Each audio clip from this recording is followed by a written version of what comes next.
Fala galera do Aprenda.com, eu sou o professor Xande de Matemática e a gente está aqui hoje para dar continuidade ao nosso curso de Matemática Básica e hoje a gente vai dar um passo a mais e vamos falar sobre um tipo de número muito utilizado e também muito temido, mas a gente está aqui para te ajudar. Assunto da aula de hoje, frações.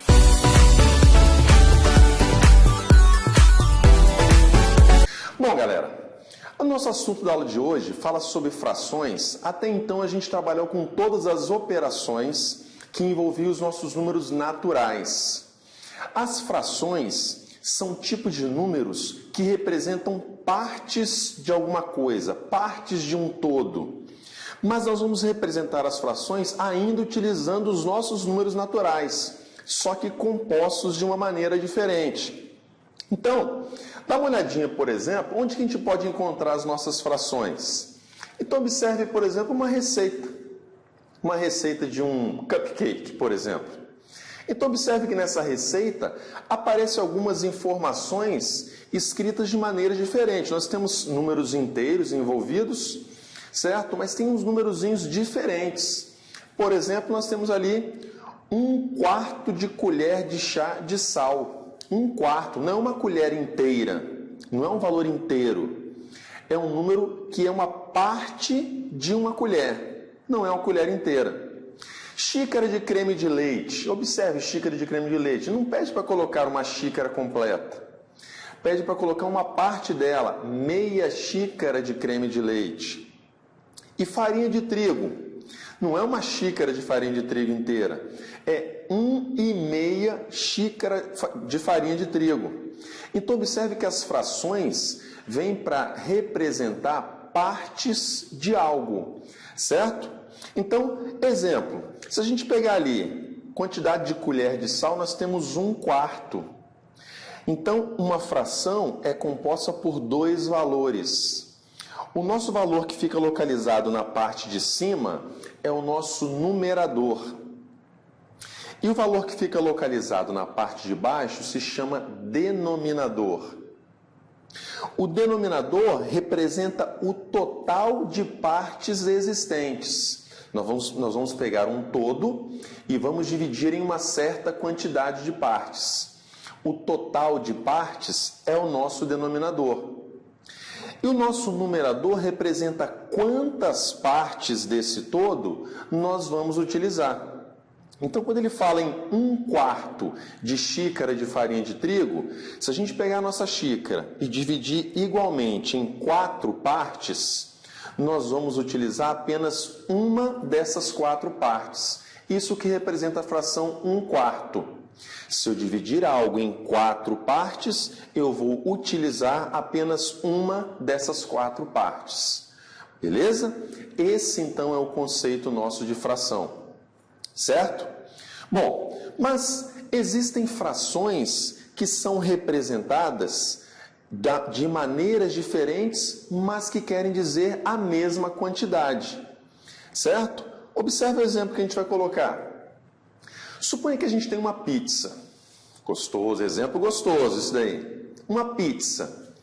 Se eu dividir essa pizza em 2 partes e pegar uma dessas partes, então, pelo conceito que nós vimos de fração, o denominador, quantas partes a gente divide o todo? Nós dividimos a pizza em 2 partes. Então, nosso denominador é igual a 2. E se eu comer apenas uma dessas partes, se eu selecionar apenas uma dessas partes, esse é o nosso numerador. Então, nós teríamos a fração 1/2. Ok? Beleza. Mas vamos pegar essa mesma pizza e agora vamos dividir em 4 partes. 4 partes a mesma pizza. Observa?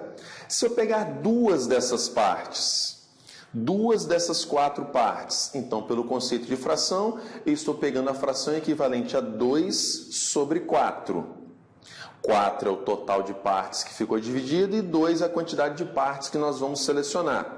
2/4. Observe que nós temos o mesmo tamanho de pizza selecionado, mas representado por frações diferentes. Então, quando você tem uma mesma quantidade representada por frações diferentes, a gente chama essas frações de frações equivalentes.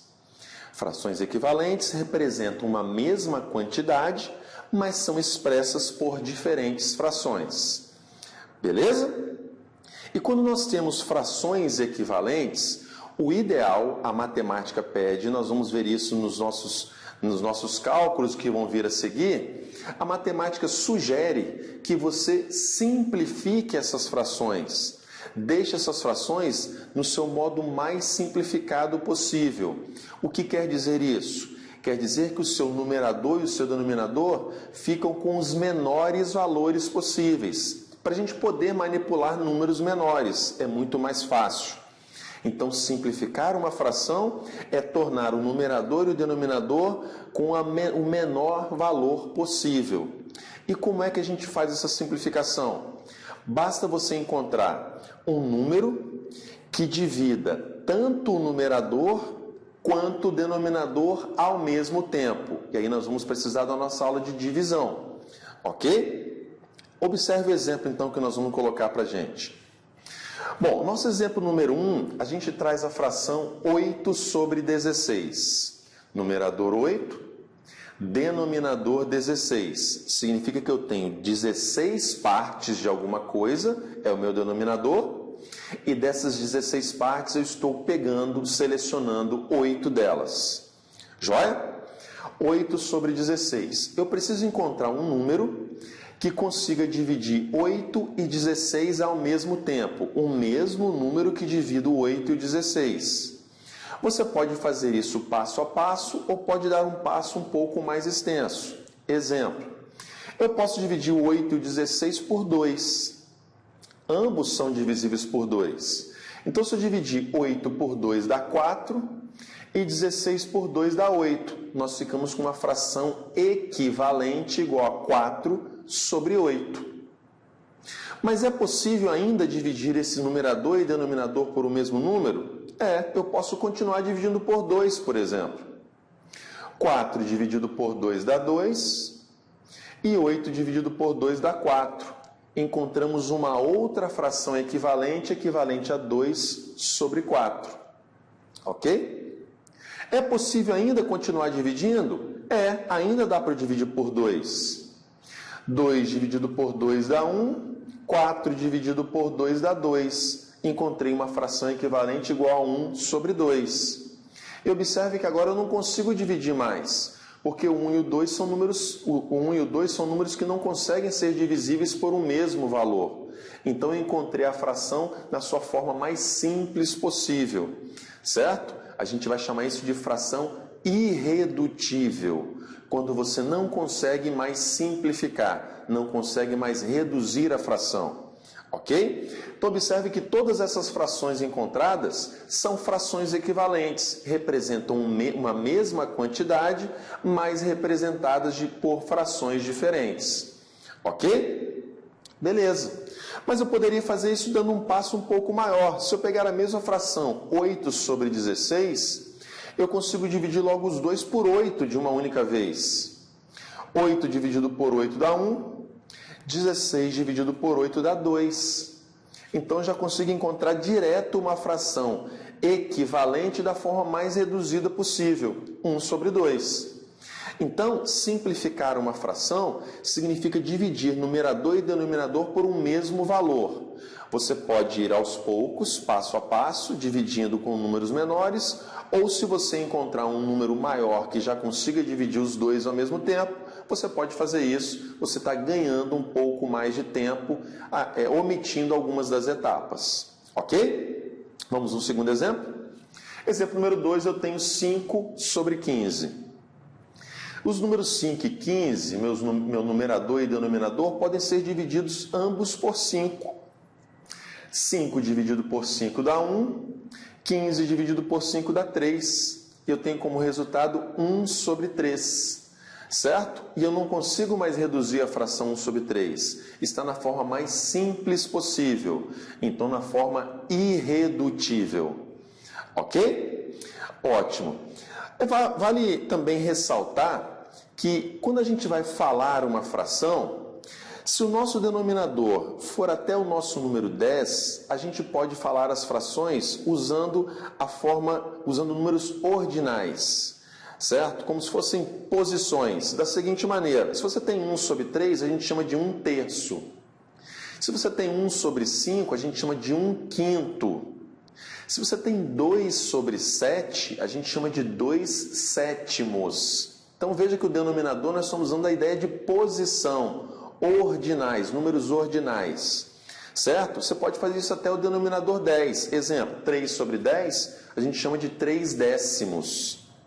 Agora, quando a gente passa de 10 no nosso denominador, a gente fala o denominador utilizando o número e acrescenta a palavra avos.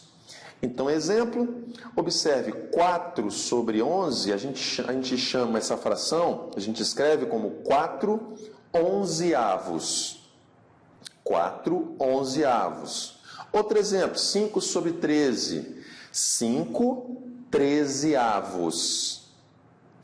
11 sobre 15, eu tenho 11/15. Então, se o seu denominador passar de 10, a gente fala esse denominador acrescentando a palavra avos. Beleza? Então, gente, essa foi a nossa aulinha de hoje, introdução sobre frações, para a gente saber o que é uma fração, como se representa uma fração, as partes de uma fração e como deixar a fração o mais simples possível. Ok? Nas nossas próximas aulas, nós vamos começar com as operações entre frações. Então, nós vamos resgatar muitas coisas de aulas anteriores. Se por acaso você ainda não assistiu, te convido a assistir as aulas anteriores e não se esqueça que na descrição do vídeo tem nossa lista de exercícios tradicional para você praticar e verificar o seu aprendizado. Beleza? Então te aguardo nas próximas aulas. Valeu, galera. Obrigado.